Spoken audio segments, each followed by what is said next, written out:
जय हिंद दोस्तों, आप सभी का अपना यूट्यूब चैनल गौतम जी का जीएस एकेडमी में स्वागत है।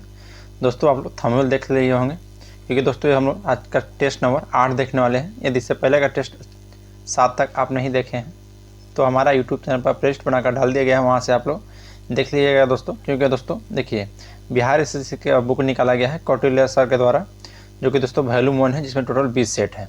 तो चलिए बिना देर के हम लोग क्वेश्चन की ओर बढ़ते हैं।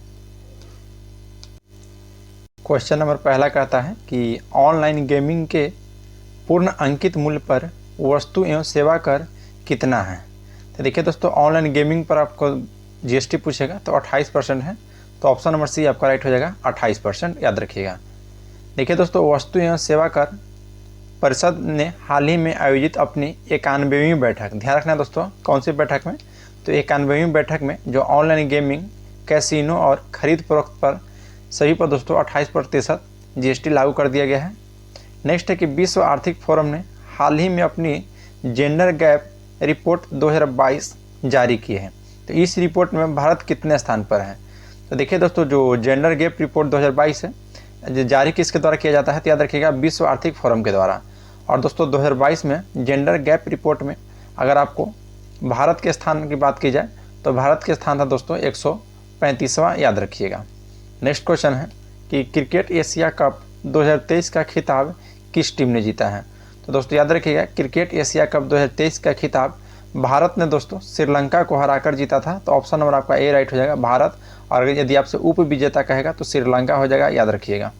नेक्स्ट क्वेश्चन है क्वेश्चन नंबर 4 कहता है कि भारत के 49वें मुख्य न्यायाधीश के रूप में किसे ने शपथ लिए थे। तो देखिए दोस्तों, जो 49वें मुख्य न्यायाधीश की आपसे बात की जाए तो यह दोस्तों उदय उमेश ललित, यानी कि दोस्तों यू ललित थे, जो कि 49वें क्रम के थे, याद रखिएगा। और यह दोस्तों 27 अगस्त 2022 को भारत के मुख्य न्यायाधीश के रूप में शपथ लिए थे। कब, तो 27 अगस्त 2022 को। नेक्स्ट है कि इंग्लैंड के महारानी एलिजाबेथ द्वितीय को 8 सितंबर 2022 को निधन हो गया। उन्होंने कितने वर्ष तक शासन किया है। तो देखिए दोस्तों, यह एलिजाबेथ द्वितीय की बात की जाए तो यह इंग्लैंड के महारानी थे, जो कि दोस्तों 70 वर्ष 7 महीना की आयु में 8 सितंबर 2022 को इनको निधन हो गया। तो ऑप्शन नंबर आपका बी राइट होगा दोस्तों, 70 वर्ष 7 महीना, याद रखिएगा। नेक्स्ट क्वेश्चन पर आते हैं। क्वेश्चन नंबर आपका छठा क्वेश्चन बोलता है दोस्तों कि भारत के सबसे लंबे रबर बांध का उद्घाटन किस राज्य में किया गया है। तो देखिए दोस्तों, जो भारत के सबसे लंबे रबर बांध आपसे पूछेगा तो यह बिहार राज्य में गया जिला में दोस्तों, याद रखिएगा। जो कि माननीय हमारे बिहार के जो मुख्यमंत्री श्री नीतीश कुमार हैं दोस्तों, इन्हीं ने पितृपक्ष मेले के दौरान फल्गु नदी पर दोस्तों देश के सबसे लंबे रबर बांध का उद्घाटन किए हैं। तो ऑप्शन नंबर आपका ए राइट है दोस्तों, बिहार। किस नदी पे, तो फल्गु नदी पे। नेक्स्ट है कि हाल ही में खबरों में रहा मून लाइटिंग किस क्षेत्र से संबंधित है। तो मून लाइटिंग दोस्तों यह याद रखिएगा, देखिए नहीं आपको रोजगार से हो जाएगा, न खनन से और न सिनेमा से। मून लाइटिंग की आपको बात कहा जाए दोस्तों, तो देखिए जो भारतीय आईआईटी कंपनी यानी कि विप्रो ने दोस्तों 300 कर्मचारियों को सेवाओं को समाप्त कर दिया था, जो कंपनी को प्रतिस्पर्धा के लिए काम कर रहे थे। इस प्रकार के एक साथ दोस्तों 2 कंपनियों काम करने के लिए मून लाइटिंग कहा जाता है। तो यह याद रखिएगा, इसमें ऑप्शन नहीं दिया गया आपका, तो ऑप्शन नंबर आपका डी राइट हो जाएगा। नेक्स्ट क्वेश्चन पाते हैं क्वेश्चन नंबर 8 बोलता है कि निम्नलिखित में से कौन सा राज्य पटकाई पहाड़ी से संलग्न नहीं है। तो देखिए दोस्तों, पटकाई पहाड़ी से संलग्न नहीं है, तो याद रखिएगा जो त्रिपुरा राज्य है दोस्तों, यह संलग्न नहीं है आपका पटकाई श्रेणी के। देखिए पटकाई श्रेणी में दोस्तों आपको बात की जाए तो असम, मणिपुर, मिजोरम, मेघालय, नागालैंड, ये सभी दोस्तों आते हैं, जबकि त्रिपुरा दोस्तों मिजो पहाड़ी में भी संलग्न है, याद रखिएगा। नेक्स्ट है कि डाफर जनजाति कहाँ पाई जाती है। तो डाफर जनजाति दोस्तों याद रखिएगा गुजरात के सौराष्ट्र क्षेत्र में पाई जाती है। तो ऑप्शन नंबर ये आपका राइट हो जाएगा, गुजरात। नेक्स्ट क्वेश्चन है दोस्तों, क्वेश्चन नंबर आपका देखिए 10। क्वेश्चन नंबर 10 कहता है कि किस अक्षांश पर वार्षिक तापांतर न्यूनतम होता है। तो वार्षिक तापांतर न्यूनतम दोस्तों यह याद रखिएगा, यह आपको भूमध्य रेखा पर देखने के लिए मिलता है। तो ऑप्शन नंबर ये आपका राइट हो जाएगा, भूमध्य रेखा। देखिए दोस्तों, भूमध्य रेखा पर जो है यहाँ पर तापांतर सबसे कम होता है और लगभग वर्ष भर सूर्य की किरणें दोस्तों यहाँ पर लंबवत पड़ने से उच्च एवं निम्न ताप में ज़्यादा अंतर नहीं आ पाता है, याद रखिएगा। नेक्स्ट क्वेश्चन है क्वेश्चन नंबर 11, बोलता है कि भारत की 15वीं जनगणना के अनुसार कौन से राज्य की आबादी में ऋणात्मक विकास दर्ज की गई है। तो देखिए दोस्तों, यह नागालैंड को छोड़कर दोस्तों बाकी सभी में बढ़ोतरी हुआ है, लेकिन नागालैंड जो ऐसी राज्य था दोस्तों जिसमें आपको ऋणात्मक यानी कि दोस्तों यहाँ पर घटी है जनसंख्या, याद रखिएगा।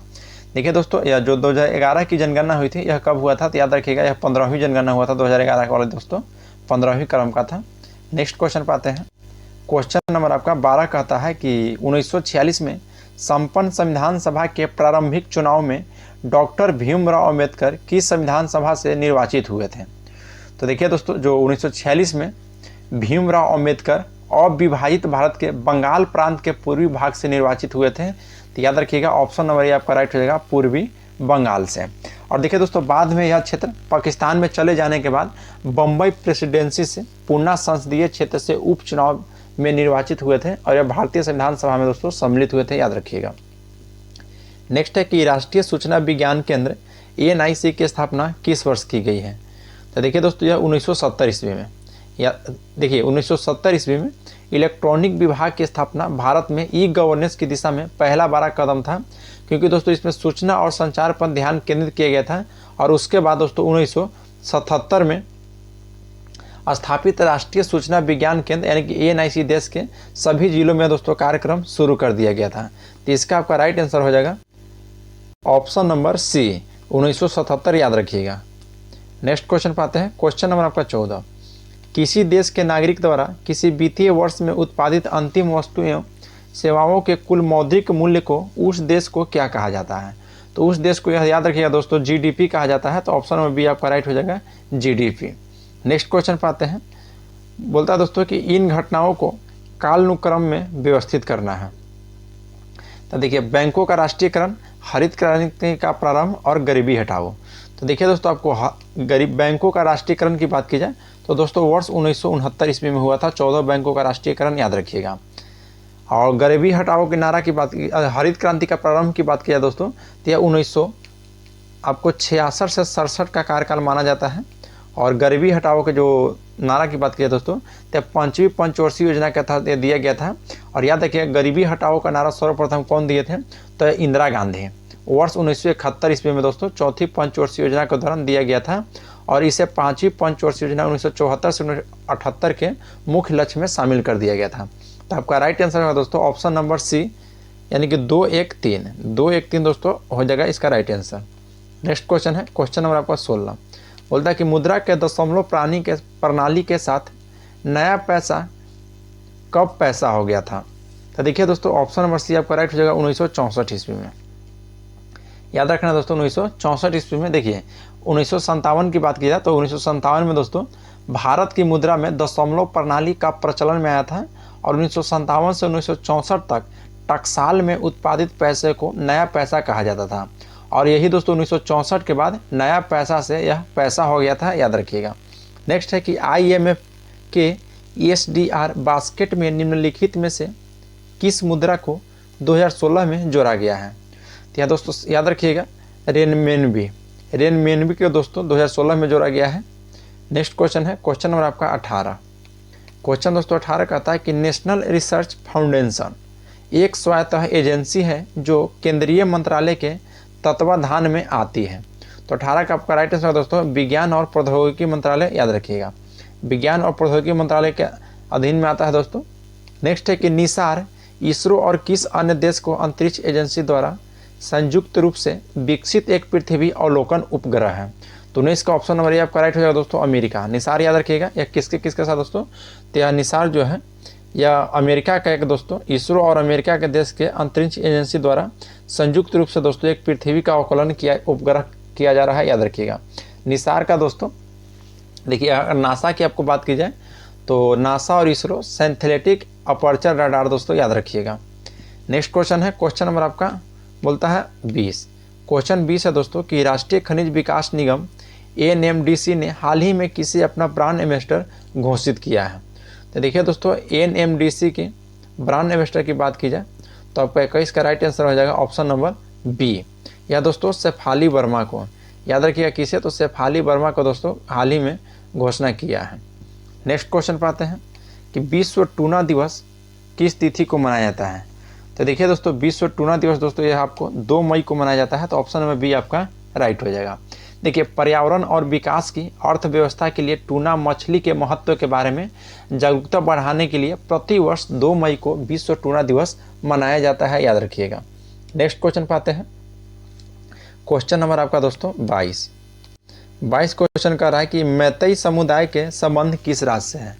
तो मैतेई समुदाय के संबंध दोस्तों यह मणिपुर राज्य से है। तो ऑप्शन नंबर सी आपका राइट हो जाएगा, मणिपुर, याद रखिएगा। नेक्स्ट है क्वेश्चन नंबर 23, वैश्विक आयुर्वेद महोत्सव के 5वें संस्करण का मेजबान कौन सा शहर है। तो ऑप्शन नंबर सी आपका राइट हो जाएगा, तिरुवनंतपुरम, जो कि वैश्विक आयुर्वेद महोत्सव के 5वें संस्करण का दोस्तों मेजबान तिरुवनंतपुरम हो जाएगा, याद रखिएगा। नेक्स्ट है कि समुद्र शक्ति 23 भारत और किस देश के बीच द्विपक्षीय अभ्यास है। तो 24 का ऑप्शन और आपका राइट हो जाएगा, इंडोनेशिया, याद रखिएगा। समुद्र शक्ति दोस्तों भारत और किसके साथ किया है, तो इंडोनेशिया के साथ युद्धाभ्यास किया गया है। नेक्स्ट क्वेश्चन है क्वेश्चन नंबर आपका 25 बोलता है कि कोणार्क के सूर्य मंदिर परिसर को किस राज्य में विकसित किया जाएगा।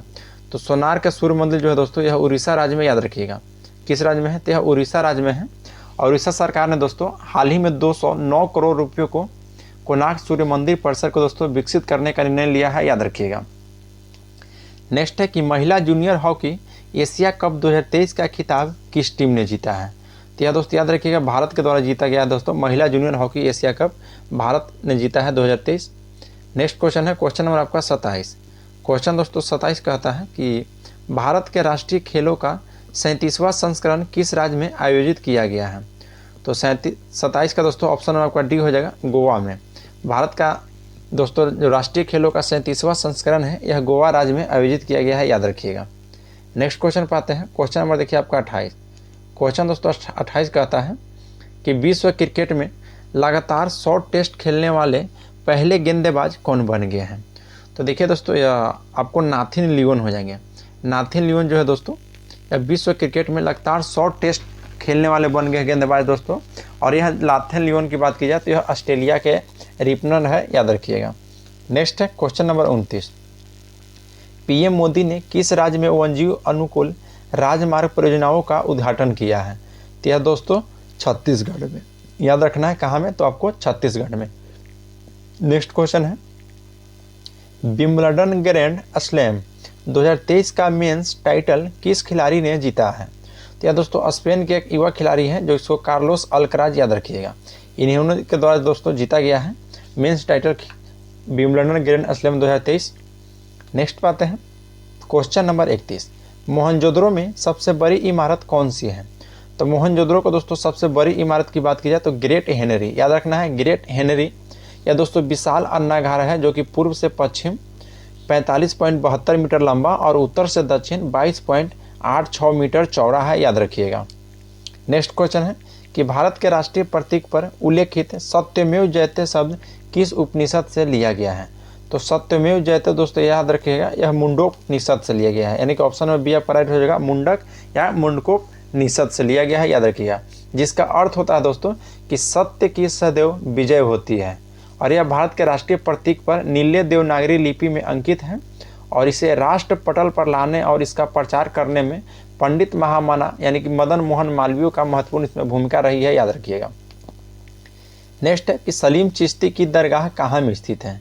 तो सलीम चिश्ती का दोस्तों समाधि स्थल की बात की जाए तो यह आगरा के फतेहपुर सीकरी यानी कि जामा मस्जिद में। तो ऑप्शन नंबर बी आपका राइट हो जाएगा, याद रखिएगा, जो कि दोस्तों जामा मस्जिद के उत्तरी कोने में अवस्थित है। नेक्स्ट है कि पुस्तक इंडिया विंस फ्रीडम किसने लिखी है। तो पुस्तक दोस्तों इंडिया विंस फ्रीडम किसने लिखी है। तो ऑप्शन नंबर बी आपका राइट हो जाएगा, मौलाना अबुल कलाम आज़ाद। देखिए मौलाना अबुल कलाम आज़ाद की पुस्तक है दोस्तों इंडिया विंस फ्रीडम।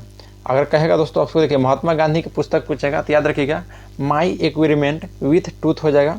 आपको विजय लक्ष्मी पंडित की पुस्तक दोस्तों the scope of happiness.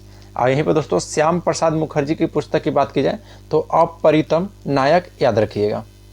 Question number 35 कह रहा है कि भारतीय संविधान में राज्य के नीति निर्देशक तत्व किस संविधान से लिया गया है। तो याद रखिएगा आयरलैंड से। कहाँ से लिया गया दोस्तों, तो भारतीय संविधान में राज्य के नीति निर्देशक तत्व की बात की जाए तो यह आपको आयरलैंड से लिया गया है, याद रखिएगा। और दोस्तों अनुच्छेद की बात की जाए तो अनुच्छेद कहाँ से कहाँ तक है। तो अनुच्छेद दोस्तों 36 से 51 तक है जो कि भाग 4 में यह अंकित है। नेक्स्ट है कि राज्यसभा में अधिकतम सदस्यों की संख्या कितनी होती है। तो राज्यसभा में अधिकतम सदस्यों की संख्या दोस्तों आपसे कहेगा तो 250 होती है, याद रखिएगा। ऑप्शन नंबर सी इसका राइट हो जाएगा। नेक्स्ट है कि शनि सूर्य से दूरी के क्रम में कौन सा ग्रह है। तो शनि जो है दोस्तों सूर्य से दूरी के क्रम में कहेगा तो यह आपका हो जाएगा,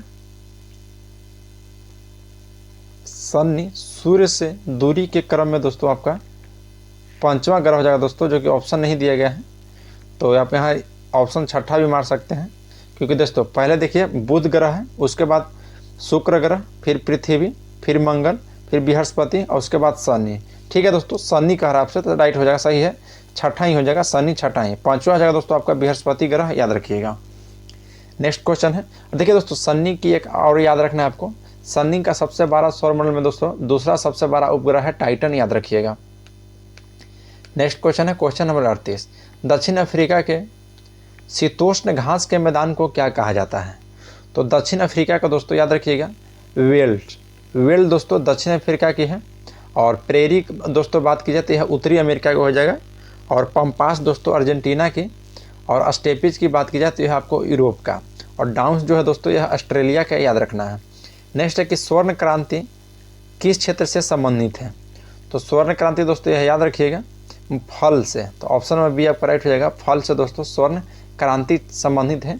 देखिए 1991 से 2003 के बीच अवधि को दोस्तों स्वर्ण क्रांति काल माना जाता है, और इस अवधि में नारियल, आम, काजू जो कि विभिन्न प्रकार के फलों को दोस्तों उत्पादन में तिलहन जो कि अग्रणी देश बन गया था। और देखिए दोस्तों आप याद रखिएगा तिलहन उत्पादन में पीली क्रांति संबंधित है, मछली उत्पादन में नीली क्रांति, और अंडा उत्पादन में रजत क्रांति, याद रखिएगा। नेक्स्ट है कि भारत सरकार के लिए बैंकर का काम कौन करता है।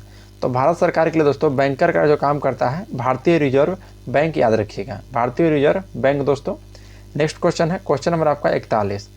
क्वेश्चन देखिए 41 कहता है कि युद्ध जिसमें भारत में मुस्लिम शक्ति की स्थापना हुई थी। तो यह दोस्तों याद रखिएगा तराइन की द्वितीय युद्ध में, तराइन के दोस्तों द्वितीय युद्ध में हुआ था भारत में मुस्लिम शक्ति की स्थापना, याद रखिएगा। देखिए 12वीं शताब्दी में उत्तर भारतीय वंशों में सबसे ताकतवर वंश चौहान वंश था, जिसका दोस्तों शासन दिल्ली अजमेर इलाकों पर था, और मोहम्मद गौरी का शक्ति विरोध इस वंश के शासक पृथ्वीराज चौहान के द्वारा किया गया था। और इस 1191 में दोस्तों तराइन का प्रथम युद्ध हुआ था, जिन्होंने में मोहम्मद गौरी को पराजित कर दिया था। और लेकिन दोस्तों जब 1192 ईस्वी में तराइन का दूसरा युद्ध हुआ था, इसमें दोस्तों पृथ्वीराज पराजित हो गए थे। नेक्स्ट क्वेश्चन है क्वेश्चन नंबर दोस्तों आपको देखिए 42 क्वेश्चन का था दोस्तों, सुमेलित करना है सूची 1 को सूची 2 के साथ। तो देखिए पहला दोस्तों अलाई दरवाज़ा जो कि दिल्ली में है, तो यह दोस्तों किसने निर्माण करवाया था। तो अलाई दरवाज़ा दोस्तों जो दिल्ली में है यह अलाउद्दीन खिलजी के द्वारा निर्माण कराया गया था। फिर दोस्तों बुलंद दरवाज़ा है जो कि फतेहपुर सीकरी में है, यह अकबर के द्वारा दोस्तों निर्माण कराया गया है। और मोती मस्जिद जो कि आगरा में है, यह दोस्तों शाहजहाँ के द्वारा निर्माण कराया गया है। और मोती मस्जिद जो दोस्तों दिल्ली में है, यह आपको औरंगजेब वाला। तो देखिए दोस्तों जो दिल्ली वाला मोती मस्जिद है वह औरंगजेब ने निर्माण करवाए हैं, और जो आगरा में मोती मस्जिद है वह शाहजहाँ। और दोस्तों बुलंद दरवाज़ा जो फतेहपुर सीकरी में बनाया गया है वह दोस्तों अकबर ने निर्माण करवाया है। और अलाई दरवाज़ा दिल्ली में है जो कि अलाउद्दीन खिलजी। तो इसका हो जाएगा दोस्तों 1, 2, 3, 4। तो ऑप्शन नंबर सी आपका राइट हो जाएगा 1, 2, 3, 4। नेक्स्ट क्वेश्चन है क्वेश्चन नंबर 43। बोलता है कि डेविड हेयर और एलेक्जेंडर डफ के साथ मिलकर निम्नलिखित में से किसने कलकत्ता में हिंदू कॉलेज की स्थापना की थी। तो कलकत्ता में दोस्तों हिंदी कॉलेज की स्थापना यह आपको राजा राम मोहन राय के द्वारा किया गया था, याद रखिएगा। कलकत्ता में हिंदी कॉलेज की स्थापना कब किया गया था दोस्तों। तो देखिए ध्यान रखना है, देखिए हिंदी कॉलेज कलकत्ता भारत के सबसे पुराने व प्रसिद्ध महाविद्यालयों में से दोस्तों एक है, और इसकी स्थापना राजा राम मोहन राय ने डेविड हेयर के सहयोग से की थी। और मेयो कॉलेज की स्थापना दोस्तों लॉर्ड मेयो के द्वारा 1875 ईस्वी में अजमेर में किया गया था। और मुस्लिम एंग्लो ओरिएंटल कॉलेज की स्थापना 1875 ईस्वी में किया गया था। और दिल्ली कॉलेज की स्थापना 1824 ईस्वी में किया गया था, याद रखिएगा। नेक्स्ट क्वेश्चन है क्वेश्चन नंबर आपका 44। बोलता है कि वर्ष 1919 भारतीय इतिहास से संबंधित है। तो वर्ष 1900 दोस्तों यह आपको देखिए कलकत्ता में दिल्ली से राजधानी का बदले जाने से दोस्तों देखिए कलकत्ता से दिल्ली में दोस्तों 1911 में घोषणा हुआ था, और 1911 में दोस्तों यह बदल गया था। तो यह 1912 याद रखिएगा। और जलियांवाला बाग दोस्तों यह 13 अप्रैल 1919 तक 1919 ही करा है। तो ऑप्शन में बी आपका राइट हो जाएगा 1919। बंगाल विभाजन दोस्तों तो यह 1905 है। चलिए नेक्स्ट क्वेश्चन पाते हैं। क्वेश्चन नंबर आपका 45 बोलता है कि बॉम्बे, मद्रास और कोलकाता में उच्च न्यायालय की स्थापना कब की गई थी? तो याद रखिएगा दोस्तों 1861 ईस्वी में। तो ऑप्शन नंबर ए आपका राइट हो जाएगा। बॉम्बे, मद्रास और कोलकाता में उच्च न्यायालय की स्थापना दोस्तों 1861 ईस्वी में किया गया था। तो ऑप्शन नंबर ए आपका राइट हो जाएगा। नेक्स्ट है कि भारत के किस प्रदेश की सीमाएं 3 देशों क्रमशः नेपाल, भूटान और चीन से मिलती हैं? तो देखिए दोस्तों, सिक्किम भारत का एक ऐसा राज्य है जिसकी सीमा दोस्तों 3 देश से मिलता है, नेपाल, भूटान और चीन से। तो ऑप्शन नंबर डी राइट हो जाएगा, सिक्किम, याद रखिएगा। क्वेश्चन नंबर आपका 47 कहता है कि ब्रह्मपुत्र नदी तिब्बत में किस नाम से जानी जाती है? तो तिब्बत में दोस्तों यह सांगपो नाम से जानी जाती है। तो ऑप्शन नंबर डी आपका राइट हो जाएगा। ब्रह्मपुत्र को दोस्तों तिब्बत में सांगपो यानी कि यारलुंग सांगपो के नाम से जाना जाता है, जो कि ऑप्शन नंबर डी में आपका दिया गया दोस्तों, यह बिल्कुल आपका राइट आंसर है, याद रखिएगा। और देखिए दोस्तों, यह उसके बाद अरुणाचल प्रदेश में यह प्रवेश करती है। तो अरुणाचल प्रदेश में दोस्तों इसको दिहांग के नाम से जाना जाता है, याद रखिएगा। और फिर दोस्तों असम में प्रवेश करती है। तो असम में इसको दोस्तों आपको ब्रह्मपुत्र नदी के नाम से जाना जाता है। और असम में लोहित और दिसांग नदियाँ का दोस्तों यह दिहांग से मिलने के उपरांत होता है, याद रखिएगा। नेक्स्ट है कि कैरोलिन बर्टोल्जी मोर्टेन मेल्डर के बैरी शार्पलेस ने संयुक्त रूप से किस श्रेणी में 2022 का नोबेल पुरस्कार जीता है? तो 48 का आपका राइट आंसर होगा दोस्तों ऑप्शन नंबर ए यानी रसायन विज्ञान में, याद रखिएगा। नेक्स्ट क्वेश्चन है क्वेश्चन नंबर 49 बोलता है दोस्तों कि एक वर्ष में 2 अलग अलग फिल्मों के लिए राष्ट्रीय पुरस्कार से सम्मानित होने वाली एकमात्र अभिनेत्री कौन सी है? तो यह दोस्तों कंगना रनौत, याद रखिएगा। कंगना रनौत जो है दोस्तों यह एक वर्ष में दोस्तों 2 अलग अलग फिल्मों के लिए राष्ट्रीय पुरस्कार से सम्मानित होने वाली एकमात्र अभिनेत्री है कंगना रनावत। नेक्स्ट की टेलीमानस पहल किस स्वास्थ्य सेवा से जुड़ी एक पहल है? तो यह याद रखिएगा दोस्तों मानसिक स्वास्थ्य से। किससे है? तो मानसिक स्वास्थ्य से, जो कि ऑप्शन नंबर ए आपका राइट हो जाएगा। नेक्स्ट क्वेश्चन पाते हैं क्वेश्चन नंबर 51 निम्नलिखित में से किसमें कार्बन नहीं है? तो देखिए दोस्तों जो ऑप्शन डी दिया गया है बालू में दोस्तों कार्बन नहीं है। बाकी दोस्तों हीरा, ग्रेफाइट और कोयला में ये सभी प्रकार में दोस्तों कार्बन देखने के लिए मिलता है। नेक्स्ट है कि ब्लीचिंग पाउडर में कौन सा रासायनिक यौगिक होता है? तो ब्लीचिंग पाउडर में दोस्तों याद रखिएगा कैल्शियम ऑक्सीक्लोराइड होता है। कौन सा यौगिक? तो कैल्शियम ऑक्सीक्लोराइड, जो कि ऑप्शन बी आपका राइट हो जाएगा। नेक्स्ट क्वेश्चन है क्वेश्चन नंबर 53 बोलता है कि सभी जैव यौगिक का अनिवार्य मूल्य तत्व है। तो देखिए दोस्तों यह क्या है? तो कार्बन है। सभी जैव यौगिक का अनिवार्य मूल तत्व क्या है? तो कार्बन। चलिए नेक्स्ट क्वेश्चन पाते हैं क्वेश्चन नंबर आपका 54 बोलता है दोस्तों कि स्वचालित वाहनों में प्रदूषण नियंत्रण हेतु प्रयुक्त CNG में मुख्यतः उपस्थित हैं। तो देखिए दोस्तों CNG में क्या उपस्थित है? तो CH4, याद रखिएगा। CH4 को दोस्तों यह कंप्रेस्ड न्यूट्रल गैस है, याद रखिएगा। तो ऑप्शन नंबर ए आपका राइट हो जाएगा। नेक्स्ट क्वेश्चन पाते हैं क्वेश्चन नंबर 55 बोल रहा है दोस्तों, ध्यान दीजिएगा। कार्बन नैनो ट्यूब्स CNTS किसने बनाई है? तो कार्बन नैनो ट्यूब्स दोस्तों याद रखिएगा यह आपको IG मान के द्वारा किसने बनाई है दोस्तों? तो IG मान ने। नेक्स्ट है कि नीलगाय निम्नलिखित में से किस कुल में आती है? तो नीलगाय दोस्तों देखिए यह किस कुल की आती है? तो 56 का ऑप्शन नंबर डी आपका राइट होगा दोस्तों, हिरन में। नीलगाय जो दोस्तों यह हिरन कुल में आती है, याद रखिएगा। नेक्स्ट क्वेश्चन है देखिए सुमिलित करना है तो आपका हो जाए। देखिए दोस्तों एक सूची 1 को सूची 2 में सुमिलित करके उसके बाद दोस्तों कूट का प्रयोग करना है। तो देखिए जो प्रकंद है दोस्तों, अदरक जो है यह आपको प्रकंद में आता है, याद रखिएगा। अदरक किसका दोस्तों? तो पलकंद का भाग है। और स्तंभकंद, तो स्तंभकंद दोस्तों आलू है, याद रखिएगा। स्तंभकंद में कौन आएगा? तो आलू आ जाएगा। अगर सल के कंद कहेगा तो सल कंद में दोस्तों आपको लहसुन आ जाएगा, याद रखिएगा। और घन कंद में दोस्तों तो जिमनी कंद सूरन आ जाएगा। तो इसका राइट आंसर हो जाएगा 3, 4, 1, 2। तो 3, 4, 1, 2 दोस्तों कौन से ऑप्शन में है? तो ऑप्शन नंबर सी में है। तो ऑप्शन नंबर सी आपका राइट हो जाएगा। नेक्स्ट क्वेश्चन है क्वेश्चन नंबर 48 बोलता है दोस्तों कि प्रथम पोषक स्तर अंतर्गत आता है। तो प्रथम पोषक अंतर्गत दोस्तों क्या आता है? तो हरित पादक जंतु आता है, याद रखिएगा। हरित पादक जंतु। नेक्स्ट है कि स्तनधारियों में श्वसन होता है। तो स्तनधारियों में दोस्तों श्वसन कैसे होता है? तो फुफ्फुस यानी कि फेफड़ा के द्वारा। स्तनधारियों में दोस्तों श्वसन जो होता है यह फेफड़ा के द्वारा होता है, याद रखिएगा। क्वेश्चन नंबर आपका 60 कहता है कि मनुष्य शरीर में खून की शुद्धिकरण की प्रक्रिया को कहते हैं। तो देखिए दोस्तों, मनुष्य में शरीर में खून की शुद्धिकरण की प्रक्रिया को क्या कहते हैं? तो 60 का ऑप्शन नंबर आपका ए राइट हो जाएगा दोस्तों। डायलिसिस कहा जाता है, याद रखिएगा, डायलिसिस। नेक्स्ट है कि निम्नलिखित विटामिन में से कौन सा किसी स्वप्न को पर्याप्त अवधि तक याद रखने में सहायक होती है? तो 61 का दोस्तों ऑप्शन नंबर आपका सी राइट हो जाएगा। विटामिन B6 याद रखिएगा।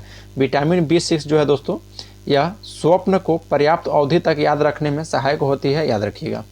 नेक्स्ट क्वेश्चन पर आते हैं। क्वेश्चन नंबर आपका 62 बोल रहा है कि अधिकांश प्राणियों के जीवित पदार्थ का लगभग 80% पदार्थ है। तो लगभग 80% पदार्थ जो है दोस्तों, यह प्रोटीन है, याद रखिएगा। 80% पदार्थ क्या है? तो प्रोटीन। नेक्स्ट पे आते हैं।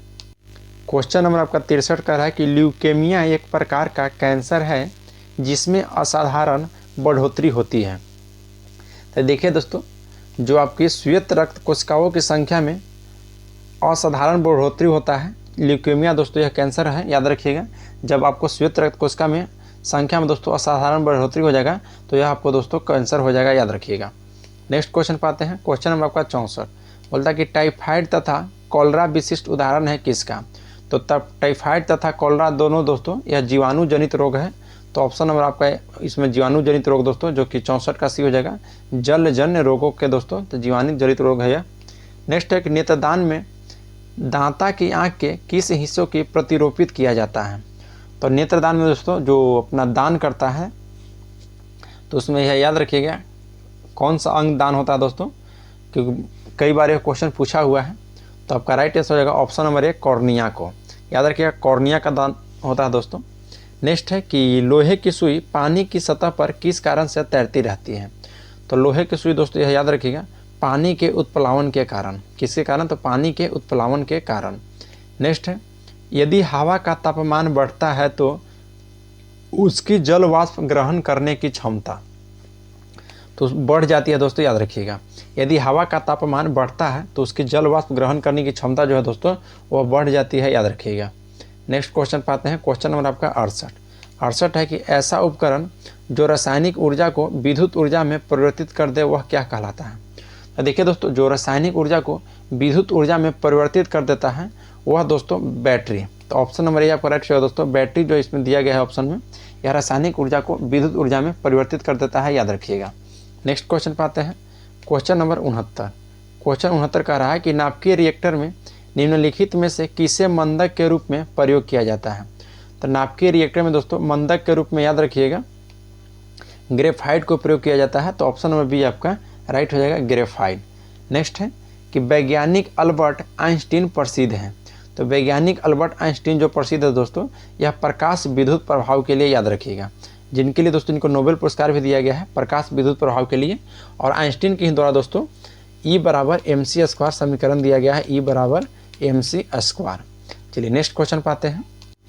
क्वेश्चन नंबर 71 कहता है कि निम्नलिखित में से किसके लिए GPS प्रयुक्त होता है? तो देखिए दोस्तों, जो GPS है यह आपको ग्लोबल पोजीशनिंग सिस्टम है। क्या है GPS? तो ग्लोबल पोजीशनिंग सिस्टम। 71 का ऑप्शन नंबर सी आपका राइट हो जाएगा। नेक्स्ट क्वेश्चन पाते हैं कि चुंबकीय सुई किस तरफ संकेत करती है? तो यह उत्तर की तरफ दोस्तों, याद रखिएगा। जो चुंबकीय सुई होता है यह उत्तर की तरफ दोस्तों संकेत करता है। नेक्स्ट क्वेश्चन पाते हैं। क्वेश्चन नंबर आपका 73 बोल रहा है कि भारहीनता की अवस्था में एक मोमबत्ती की ज्वाला का आकार हो जाएगा। तो यह दोस्तों याद रखिएगा, एक मोमबत्ती का जो ज्वाला का आकार क्या हो जाएगा? तो यह दोस्तों गोलाकार हो जाएगा। तो ऑप्शन नंबर सी आपका राइट हो जाएगा, गोलाकार हो जाएगा। नेक्स्ट क्वेश्चन पाते हैं। क्वेश्चन नंबर 74, हीरे की खनिजीय बनावट क्या है? तो देखिए दोस्तों, हीरे की जो खनिजीय बनावट है यह कार्बन है।